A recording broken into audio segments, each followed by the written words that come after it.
What up, my goats? My name is Tote. And this is Stephen B. And welcome to another episode of Harry Potter and the Sorcerer's Stone by J.K. Rowling. Oh, yeah.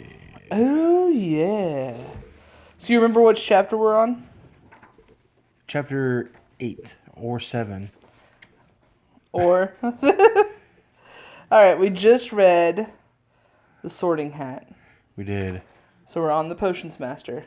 That's what I said. Which is chapter 8. Yeah, chapter 8. Look at me know something. I did not think that was the right answer. So you want to give us one of them recaps? One of them there recaps. Well, in the last chapter, we finally got to the Great Hall. And we were able to get sorted into houses. Mm-hmm. That was in the last chapter we read. And turns out like a whole slew of them are now in House Gryffindor. Mm-hmm. So that's pretty cool. Harry, Ron, and Hermione were all kind of main characters, and they're all in the same house. How convenient that the main characters share the same house. Dean, Seamus Finnegan, Neville Longbottom, they're all in the same house too. And there was like several others that they didn't even, that I don't remember, that are also in Gryffindor. There was like, I don't know, 12 to 15 first years. Yeah. So that means that Gryffindor's very well loaded on the bottom end of the spectrum. Yeah? Yeah, I guess all the seniors or whatever probably left the year before. Oh, so you think that's what it is? I think so. Oh, okay. So it has nothing to do with, like, their heart or their mind or their bravery. There's just like, well, we need some Gryffindors, so you're it. Well, I'm kind of thinking that the whole meeting their numbers thing kind of played a large part of it. I see. Because you're not going to have the entire school be in Gryffindor and all the other houses don't have anybody in them. What if you did? Well, I don't think that happens. I haven't read every Harry Potter. Well, maybe you should maybe you should read Hogwarts in A History of Magic or whatever. I will grab one of those books next chance I can. Or ask Hermione, because I'm pretty sure she would know. She probably would. So I will go look for her, and I'll accompany you.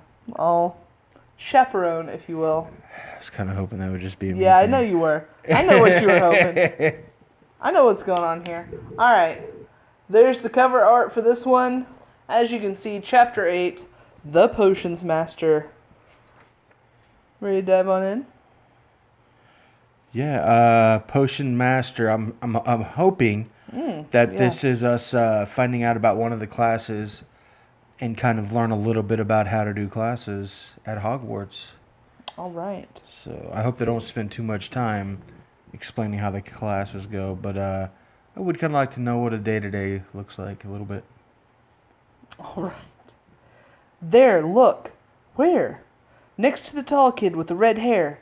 Wearing the glasses. Did you see his face? Did you see his scar? Whispers followed Harry from the moment he left his dormitory the next day. People lining up outside classrooms stood on tiptoe to get a look at him, or doubled back to pass him in the corridors again, staring. Harry wished they wouldn't, because he was trying to concentrate on finding his way to classes. There were 142 staircases in Hogwarts. Wide, sweeping ones, narrow, rickety ones, some that led somewhere different on a Friday, some with a vanishing step halfway up that she had to remember to jump. Then there were the doors that wouldn't open unless you asked politely, or tickled them in exactly the right place. What? And doors that weren't really doors at all, but solid walls just pretending. It was also very hard to remember where anything was because all seemed to move around a lot. The people in the portraits kept going to visit each other, and Harry was sure the coats of armor could walk. The ghosts didn't help either. It was always a nasty shock when one of them glided suddenly through a door that you were trying to open. Nearly Headless Nick was always happy to point new Gryffindors in the right direction, but Peeves, the poltergeist, was worth 2 locked doors and a trick staircase if you met him when you were late for class. He would drop waste paper baskets on your head, pull rugs out from underneath your feet, pelt you with bits of chalk, or sneak up behind you, invisible, grab your nose, and screech, "Got your crock!" Even worse than Peeves, if that was possible, was the caretaker, Argus Filch. Harry and Ron managed to get on the wrong side of him on their first morning. Filch found them trying to force their way through a door that unluckily turned out to be the entrance to the out-of-bounds corridor on the 3rd floor. He wouldn't believe they were lost, was sure they were trying to break into it on purpose, and was threatening to lock them in the dungeons when they were rescued by Professor Quirrell, who was passing. Filch owned a cat called Mrs. Norris, a scrawny, dust-colored creature with bulging, lamp-like eyes just like Filch's. She patrolled the corridors alone. Break a rule in front of her, put just one toe out of line, and she'd whisk off for Filch, who'd appear wheezing 2 seconds later. Filch knew the secret passageways of the school better than anyone, except perhaps the Weasley twins, and could pop up as suddenly as any of the ghosts. The students all hated him, and it was the dearest ambition of many to give Mrs. Norris a good kick. And then once you had managed to find them, there were the classes themselves. There was a lot more to magic, as Harry quickly found out, than waving your wand and saying a few funny words. They had to study the night skies through their telescopes every Wednesday at midnight and learn the names of different stars and the movements of the planets. 3 times a week they went out to the greenhouses behind the castle to study herbology with a lumpy little witch called Professor Sprout, where they learned how to take care of all the strange plants and fungi, and found out what they were used for. Easily the most boring class was History of Magic, which was the only one taught by a ghost. Professor Binns had been very old indeed when he had fallen asleep in front of the staff room fire and got up next morning to teach, leaving his body behind. Binns droned on and on while they scribbled down names and dates and got Imric the Evil and Ulrich the Oddball mixed up. Professor Flitwick, the charms teacher, was a tiny little wizard who had to stand on a pile of books to see over his own desk. At the start of their first year, he took the roll call, and when he read Harry's name, he gave an excited squeak and toppled out of sight. Professor McGonagall was again different. Harry had been quite right to think that she wasn't a teacher to cross. Strict and clever, she gave them a talking to the moment they sat down for their first class. Transfigurations is some of the most complex and dangerous magic you'll learn at Hogwarts, she said. Anyone messing in the class will leave and not come back. You have been warned. Then she changed her desk into a pig and back again. They were all very impressed and couldn't wait to get started, but soon realized they weren't going to be changing the furniture into animals for a long time. After taking a lot of complicated notes, they were each given a match and started trying to turn it into a needle. By the end of the lesson, only Hermione Granger had made any difference to her match. Professor McGonagall showed the class how it had gone all silvery and pointy and gave Hermione a rather rare smile. The class everyone had really been looking forward to was Defense Against the Dark Arts, but Quirrell's lessons turned out to be a bit of a joke. His classroom smelled strongly of garlic, which everyone said was to ward off a vampire he'd met in Romania and was afraid would be coming back to get him one of these days. His turban, he told them, had been given to him by an African prince as a thank you for getting rid of a troublesome zombie, but they weren't sure they believed this story. For one thing, when Seamus Finnegan asked eagerly to hear how Quirrell had fought off the zombie, Quirrell went pink and started talking about the weather. For another, they had noticed that a funny smell hanging around the turban, and the Weasley twins insisted that it was stuffed full of garlic as well, so that Quirrell was protected wherever he went. Harry was very relieved to find out that he wasn't miles behind everyone else. Lots of people come from Muggle families, and like him, hadn't had any idea that they were witches or wizards. There was so much to learn that even people like Ron didn't have much of a head start. Friday was an important day for Harry and Ron. They finally managed to find their way down to the Great Hall for breakfast without getting lost. "What have we got today?" Harry asked Ron, as he poured sugar on his porridge. "Double potions with the Slytherins," said Ron. "Snape's head of Slytherin House. They say he favors them. We'll be able to see if it's true." "Wish McGonagall favored us," said Harry. Professor McGonagall was head of Gryffindor House, but it hadn't stopped her from giving them a huge pile of homework the day before. Just then the mail arrived. Harry had gotten used to this by now, but it had given him a bit of a shock on the first morning, when about 100 owls had suddenly streamed into the Great Hall during breakfast, circling the tables until they saw their owners, and dropped letters and packages onto their laps. Hedwig hadn't brought Harry anything so far. She sometimes flew in to nibble on his ear and have a bit of toast before going off to sleep in the owlery with the other school owls. This morning, however, she fluttered down between the marmalade and the sugar bowl and dropped a note onto Harry's plate. Harry tore it open at once. It said, in a very untidy scrawl, "Dear Harry, I know you get Friday afternoons off, so you like to come and have a cup of tea with me around 3? I want to hear all about your first week. Send us an answer back with Hedwig, Hagrid." Harry borrowed Ron's quill, scribbled, "Yes, please, see you later," on the back of the note, and sent Hedwig off again. It was lucky Harry had tea with Hagrid to look forward to, because the potions lesson turned out to be the worst thing that had happened to him so far. At the start of term banquet, Harry had gotten the idea that Professor Snape disliked him. By the end of his first potion lessons, he knew he'd been wrong. By the end of the first potions lesson, he knew he'd been wrong. Snape didn't dislike Harry. He hated him. Potions lessons took place down in one of the dungeons. It was colder than up in the main castle, and would have been quite creepy enough without the pickled animals floating in glass jars all around the walls. Snape, like Flitwick, started the class by taking roll call, and like Flitwick, he paused at Harry's name. "Ah, yes," he said softly. "Harry Potter, our new celebrity." Draco Malfoy and his friends Crabbe and Goyle sniggered behind their hands. Snape finished calling the names and looked up at the class. His eyes were black like Hagrid's, but he had none of Hagrid's warmth. They were cold and empty and made you think of dark tunnels. "You are here to learn the subtle science and exact art of potion making," he began.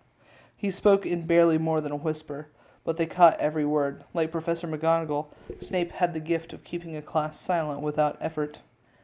"As there is little foolish wand-waving here, many of you will hardly believe this is magic. I don't expect you will really understand the beauty of the softly simmering cauldron with its shimmering fumes, the delicate power of liquids that creep through human veins, bewitching the mind and snaring the senses. I can teach you how to bottle fame, brew glory, even stopper death. If you aren't as big a bunch of dunderheads as I usually have to teach." More silence followed this little speech. Harry and Ron exchanged looks with raised eyebrows. Hermione Granger was on the edge of her seat and looked desperate to start proving that she wasn't a dunderhead. "Potter," said Snape suddenly, "what would you get if I added powdered root of asphodel with an infusion of wormwood?" "Powdered root of what with an infusion of what?" Harry glanced at Ron, who looked as stumped as he was. Hermione's hand had shot into the air. "I don't know, sir," said Harry. Snape's lips curled into a sneer. "Tut, tut. Fame clearly isn't everything.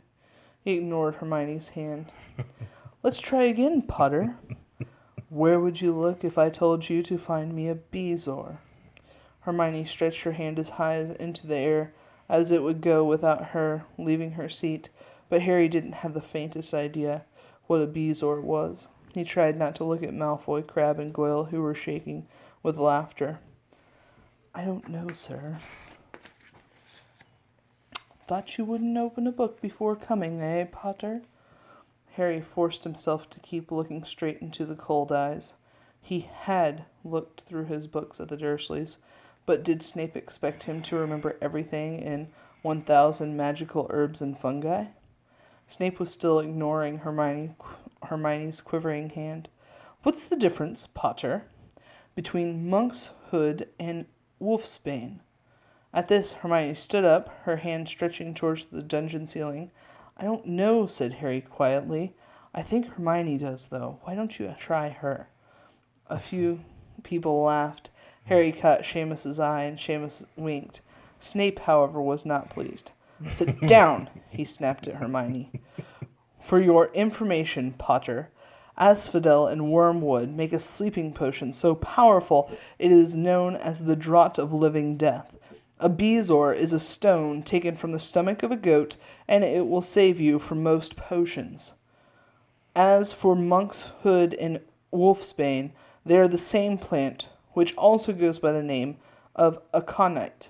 Well, why aren't you all copying this down? There was a sudden rummaging for quills and parchment over the noise. Snape said, and a point will be taken from Gryffindor house for your cheek, Potter. Things didn't improve for the Gryffindor house as the potion lesson continued. Snape put them all into pairs and set them to mixing up a simple potion to cure boils. He swept around in his long black robe, watching them weigh dried needles and crush snake fangs, criticizing almost everyone except Malfoy, whom he seemed to like. He was just telling everyone to look at the perfect way Malfoy had stewed his horned slugs when clouds of acid green smoke and a loud hissing filled the dungeon. Neville had somehow managed to melt Seamus's cauldron into a twisted blob, and their potion was seeping across the stone floor, burning holes in people's shoes. Within seconds, the whole class was standing on their stools, while Neville, who had been drenched in the potion when the cauldron collapsed, moaned in pain as angry red boils sprang up all over his arms and legs. Idiot boy, snarled Snape, clearing the spilled potion away with a wave of his wand. I suppose you added the porcupine quills before taking the cauldron off the fire? Harry, Rookie mistake. Right, rookie mistake. Everybody knows. Neville whimpered as boils started to pop all over his nose. Take him up to the hospital wing, Snape spat at Seamus. Then he rounded on Harry and Ron, who had been working next to Neville. You, Potter, why didn't you tell him not to add the quills? Thought he'd make you look good if he got it wrong, did you? That's another point you've lost for Gryffindor. Dang. This was so unfair that Harry opened his mouth to argue, but Ron kicked him behind their cauldron. Don't push it, he muttered. I've heard Snapekin turn very nasty. As they climbed the steps out of the dungeon, an hour later, Harry's mind was racing and his spirits were low. He'd lost 2 points for Gryffindor in his first week. Why did Snape hate him so much? Cheer up, said Ron. Snape's always taking points off Fred and George. Can I come and meet Hagrid with you? At 5 to 3, they left the castle and made their way across the grounds. Hagrid lived in a small wooden house on the edge of the forbidden forest. A crossbow and a pair of galoshes were outside the front door.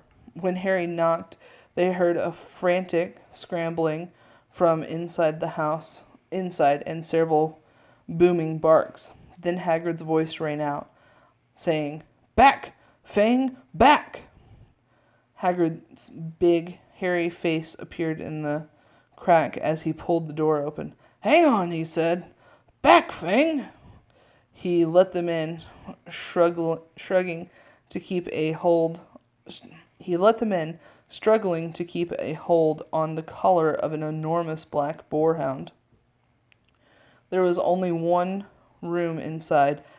Hams and pheasants were hanging from the ceiling. A copper kettle was boiling on the open fire, and in the corner stood a massive bed with a patchwork quilt over it. "Make yourselves at home," said Hagrid, letting go of Fang, who bounded straight at Ron and started licking his ears. Been there. I might have a coonhound that has some similar tendencies. Oh, Bade. Oh, sweet, dearest Bade.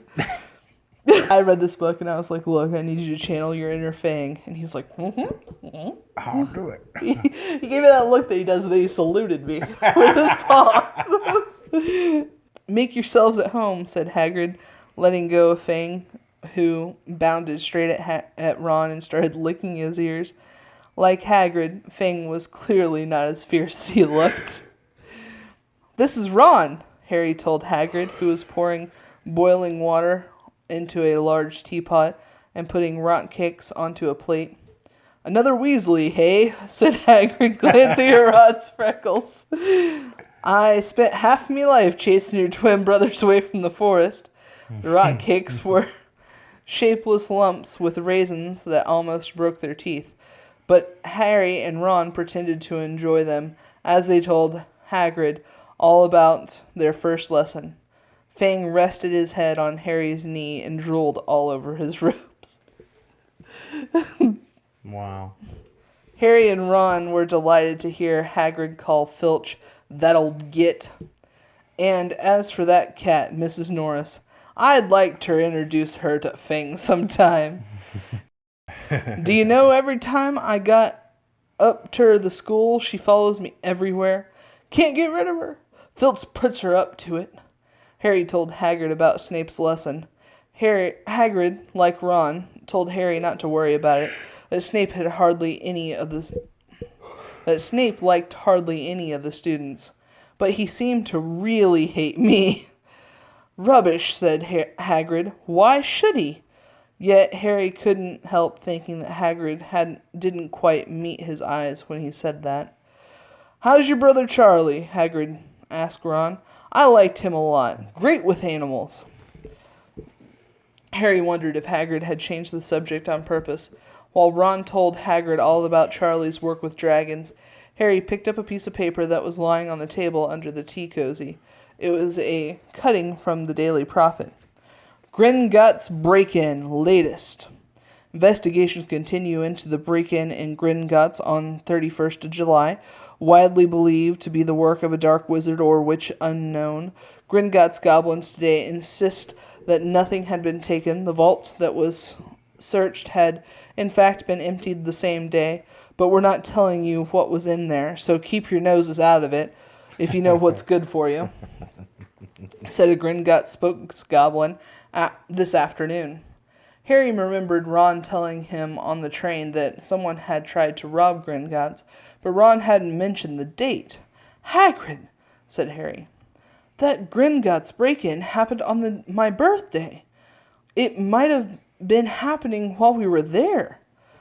"There's no doubt about it." Hagrid definitely didn't meet Harry's. There's no doubt about it. Hagrid definitely didn't meet Harry's eyes this time. He grunted and offered him another rock cake. Harry read the story again. The vault that was searched had, in fact, been emptied earlier that same day. Hagrid had emptied Vault 713, if you could call it emptying, taking out that grubby little package. Had that been what the thieves were looking for? As Harry and Ron walked back to the castle for dinner, their pockets weighed down with rock cakes they'd been too polite to refuse. Harry thought that none of the lessons he had had so far had given him as much to think about as tea with Hagrid. Had Hagrid collected that package just in time? Where was it now? And did Hagrid know something about Snape that he hadn't that he didn't want to tell Harry. All right, that's the end of that chapter. Cool. Super quick episode. Hey, so we forgot to quiz each other because now I'm House Hufflepuff and you're House Ravenclaw. Ravenclaw, yeah. Yeah. So Hufflepuff's better. And we forgot to ask each other questions about the last chapter. So not the chapter we just read, but the one before that, the sorting chapter. Okay. What questions do you want to ask? Do you know one? What kind of animal was on the knocker for the Gryffindor entrance to the dorm room? There was a knocker with an animal. Which animal was it? So, I hate to tell you this. What's that? Gryffindor doesn't have a knocker on their dorm room. It's Ravenclaw. It's Ravenclaw. Yeah. Well, that doesn't count. I can tell you the knocker animal, though. It's an eagle. Thought To I get had a good into the Gryffindor common room, you do have to go through a portrait hole, which is a portrait of a fat lady who asks you for the password. What's the password? Do you want that to be the question? Yes. As a Hufflepuff, I would not know the Gryffindor password, but it happens to be Colbert Draconis. All right, sounds good. You have no clue if I'm right or not, do you? No idea whatsoever. I'm 100% right. So you asked a pretty difficult one, I felt like. Well, yeah. Okay. If I don't know the answer to my own question, there's no way I'm going to know the answer to your question. You ready? So let's hear this. So that's 1 point for Hufflepuff. Okay. So Dumbledore has a few words to say, and they're just like random words that he says. Okay. What are they? One of them is leak. Okay. I know that part. All right. That's all I know. I don't think that was one of them. All right. There's where he gets them to sing the song. So. I could tell you the first line of the song. Oh, yeah? Yeah. What's the first line of the song? Hogwarts, Hogwarts, Hoggy, Warty, Hogwarts. I should have asked you that.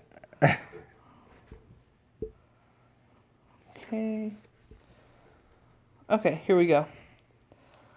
Oof. Do you want to try again? It is not leak. Reek.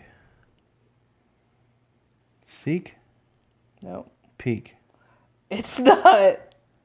I'm running out of things that have eek You ready? in them. Yes. Nitwit. Uh-huh. Bulber. Yeah. Oddment. I know. Tweak. Tweak. Tweak. Haven't tweaked in a while, so. Word. Now, the only question I have is that package on the third floor? Because you're not allowed on the third floor, or you'll get killed or something like that. So you think the package is dangerous? And you think it's on the third floor? I don't know what it is, but I think it could be on the third floor, third story, whatever. They're at Hogwarts. Let's see. Definitely what I'm thinking. I don't know. I'm putting dots together that might not go together. Interesting. I guess we'll just have to find out. I don't know if you ever find out what's on the third floor in this one. In this book or this series? In this book. Okay, I can wait another book. I kind of want to know now. Okay. Let me see here. But you gotta ask me a question. That's a very interesting perspective that you have. Sure. I don't see any that's titled third floor or anything like that, so. Secret package. Secret. No, I don't see any that's titled that either. Alright, so the secret package is on the third floor and it will kill you. Yep, that's my guess here, my theory here. Okay. Is that, well, the package won't kill you. Oh, okay. Dumbledore will kill you Oh. for finding out that Oh, it's there. dang. Yeah, because he said Dumbledore's just like up there ready to go, karate chop. Yeah, he said he would kill you. Yeah. Okay. Wow. So I'm thinking that's how tight security is for that package. Okay. Obviously, it wasn't that tight because the vault got robbed. By I wonder if Hagrid. it was. Oh, you think Hagrid's the one who robbed it? Yeah, he's the thief in this scenario. Oh, snap. Okay. Very, very interesting. So you think that's what Hagrid was hiding? That he was the thief? That's why he didn't want to talk about it? He was like, so how about them dragons out there in Romania? I don't necessarily think he was the thief. He could have been, but I don't think he was. I think he went in there and took it, and then like the bank wanted to do to place an insurance claim or something. I don't know What? if that's possible, but I don't think that the goblins do that. I think the goblins just come after you. Like, did you hear that warning whenever they walked into Gringotts? It was pretty like, we'll mess you up if you come get our stuff. Like, no, I'm wondering if maybe it was a race against time. Maybe somebody else was trying to get that package. yeah. I don't know what it was. Was it the Colonel's secret recipe? I don't know, but Oh, yeah, 12 herbs and spices. That's what I believe. So what do you think's up with Snape then? If we're just gonna kind of chat about the chapter, because that's the other question. what about Snape? He definitely wants to help House Slytherin win or get points and stuff. So he's just taking points away from the other houses. But I think he had higher expectations of Harry. But Oh, I see. So you think that he was like, Harry should be superstar? yeah, he is a Okay. superstar. Everybody's heard of him, and So this is a tough love.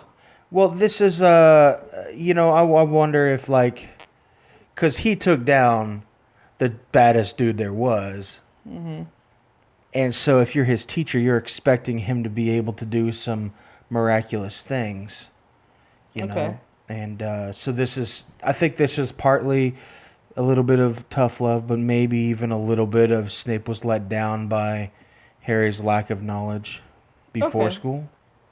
All right. I mean, you really can't blame Harry. Look at what he was. No, you know? you can't. But Snape doesn't know that. Snape doesn't know that. He probably expected Harry to have more knowledge than he does, at least. So It's cool that Hagrid's not saying anything about his family, though. Because, like if he had said something to maybe some of the other teachers or something, that it could have gotten out that Harry had this, like, horrible situation he was living in, and that probably would have Right. made him feel really bad. yeah, right. So, If your mom and dad were the most famous magicians prior to Yeah. to your son being born, you would think that you would know some stuff. yeah. And I kind of wonder if Professor Snape's not a little let down by this Right. lack of knowledge. Right. Like, he might be a little heartbroken. He might be taking it out on the wrong guy here. I'm not saying he's in the right, but I am saying I that... see what you think is going. Like, you're like, maybe we're misreading Snape. Yeah, Okay. I think... Because it's definitely made to, like, be like, don't like Snape. Like, yeah. yeah. So, okay. I'll put a coin in that jar. Okay, guys. Next time we are going to be reading the chapter, The Midnight Duel. And for this chapter, Harry is eating steak and kidney pie. Now, I'm going to choose to say that the steak is separate from the kidney pie, and that's what I would pick to eat. No, it's like shredded it steak doesn't- in the kidney That pie. sounds disgusting. Would it be better if it was chicken? Chicken and kidney pie? No, the kidney pie is ruining it for me. Well, yeah, the steak There's makes snake it in it too. Snape. That's so. It's Snape. Snape's Oh kidney. no, he's killed the potions professor because he looked at it wrong, baked him into a pie. I go hard.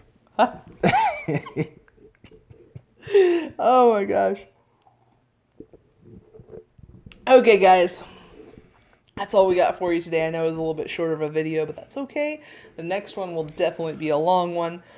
So tune in for the Midnight Duel. And until next time, guys, Catch you on the flip side. Oh my gosh, you actually said it at the same time.